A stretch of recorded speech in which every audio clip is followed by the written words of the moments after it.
My name's Carolyn Bishoff. I work at the Science and Engineering Library here in at the University of Minnesota, and I'm the librarian for Physics, Astronomy, and Earth Sciences. So in your lap, there is a book. There's a book, and it's from our collection, so it doesn't have its dust jacket. I can't show you anything fun on the front, but I will open it up to the title page. So I brought a book that I think would be nice for people who are interested in military history. We had cookbooks and we've had, these wonderful Harry Potter books, and I thought, you know what, let's talk about DARPA. Let's see. Let me see if I know what DARPA stands for. Department. You're already wrong, but keep going. Keep DARPA. We got D. I know it's military.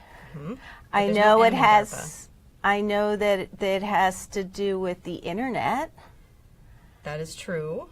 That there would be no internet if there was no DARPA. ARPANET is the precursor to the internet. Okay, you have to tell me what you were talking about. All right, so DARPA stands for Defense Advanced Research Projects Agency. So it used to be called ARPA, Advanced Research Projects Agency, and they put a D on, I believe, in the 70s, the defense part Defense. of it. So this book is called, I keep holding up this boring gray book. This is called The Imagineers of War. The Untold History of DARPA, the Pentagon Agency That Changed the World. It's by Sharon Weinberger. She's a journalist.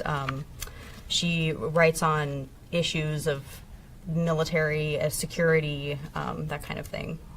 So she has quite a number of books. And I picked this one for a couple of reasons. First of all, it just came out this year.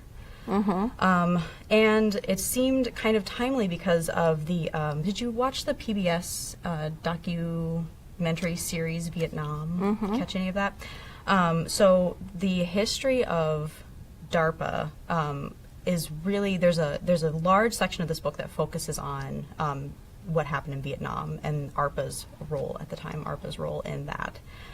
So I thought that if there's somebody in your family who got really into that documentary, every time you texted them in the evening, they're like, hey, I can't Dad, talk. I can't talk, I'm watching Vietnam. This book might be interesting to them. I will say it's a dense book. It is dense, it is accessible though.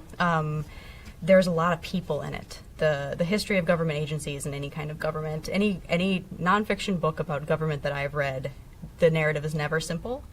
But also, if you're interested in the history of technology in the United States and why we have what we have or what we do, it would be found in this book. I think so. I mean, especially, and I think it's I like that this book kind of takes a critical eye and also looks at sort of the whole trajectory of the agency up until now. It started as a space agency. I did not know that. I think what I knew about it was, it's created the internet and they make weapons, and that's pretty much it. But it started as a space agency actually before NASA took over space operations. It was started kind of right after in the space race, and Sputnik was launched. So the other really interesting thing, and the reason I brought this book in particular, among other interesting kind of science engineering books that were published this year, is that some of the interviews with DARPA officials came from our very own Charles Babbage Institute. So a lot of the research came out of the University of Minnesota. There's quite a bit of research in here. There's original interviews with DARPA officials. One of the things that the author said that is true of a lot of histories, of course, is that the history of DARPA is dying off.